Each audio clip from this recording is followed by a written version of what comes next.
नमस्कार मंडळी, आजच्या ठळक बातम्यांमध्ये सर्वांचं मनापासून स्वागत आहे। मित्रांनो, राज्यातील 10 महत्त्वाच्या बातम्या आणि उद्यापासून सर्वांनाच मिळणार खुशखबर।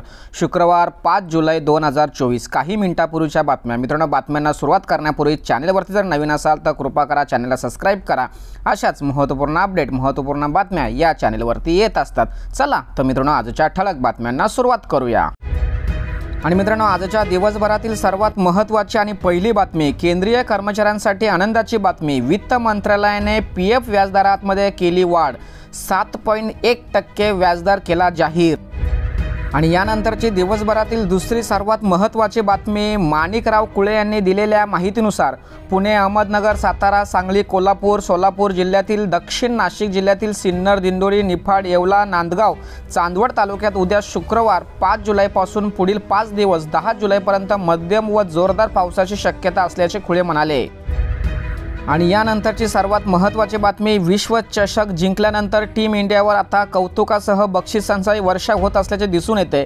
टीम इंडियाच्या विजयी संघाचा भाग असलेल्या महाराष्ट्राच्या 4 खेळाडूंना राज्य शासनाकडून प्रत्येकी 1 कोटी रुपयाचं बक्षीस दिलं जाणार।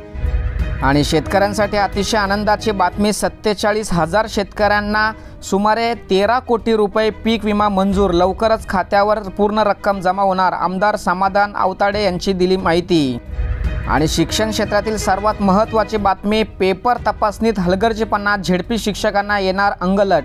सिओनच्या सक्त सूचना, 10 ते 12 जुलैपर्यंत पायाभूत चाचणी, इयत्ता 3री पासून विद्यार्थ्यांनी पेन वापर करावा, महत्त्वाच्या सूचना।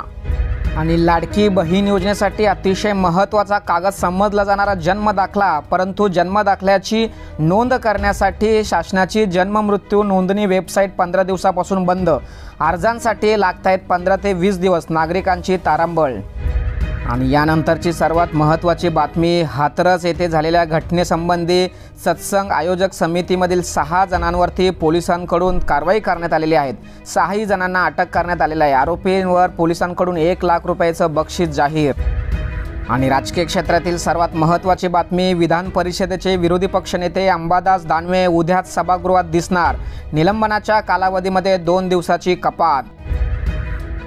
तसेच ठाणे आणि मुंबईकरांसाठी अतिशय आनंदाची बातमी, पंतप्रधान नरेंद्र मोदींच्या हस्ते Goregaon Mulund link road, Borivali Thane link road या भुयारी मार्गाचे भूमिपूजन होणार। मुंबई दौऱ्यामध्ये विधानसभेचे रंगशिंग फुंकण्याची शक्यता। आणि यानंतरची सर्वात महत्त्वाची बातमी, शेतकऱ्यांची लूट करणारे पीक विमा धोरण बदलून शेतकरी हिताचे धोरण बनवा, काँग्रेस प्रदेशाध्यक्ष नाना पटोलेंची मागणी।